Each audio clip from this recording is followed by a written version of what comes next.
আপনারা দেখতে পাচ্ছেন আমাদের মাননীয় সাংসদ আমাদের মধ্যে ইতিমধ্যে উপস্থিত। চাবি বিতরণ গ্রহণ করছে মাননীয় সাংসদের হাত থেকে বিএসসি চেয়ারম্যান শ্রী সুনীল দেববর্মন মহোদয়। সরি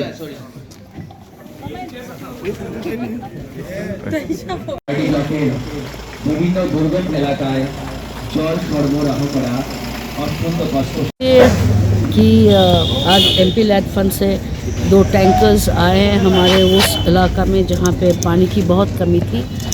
एंड ये सब जब भी मुमकिन हुआ क्योंकि हमारी टीम जो वाई की डीएम और उनके साथ जो हमारे पूरा जो टीम लगा हुआ है, बहुत बहुत आपको धन्यवाद। आप लोग ने हमारा सपना पूरा किया और हमारे लोगों के लिए जहाँ पे मुश्किल से पानी जाती थे, आप लोग ने ये हम लोग ने थोड़ा सा मदद कर पाए।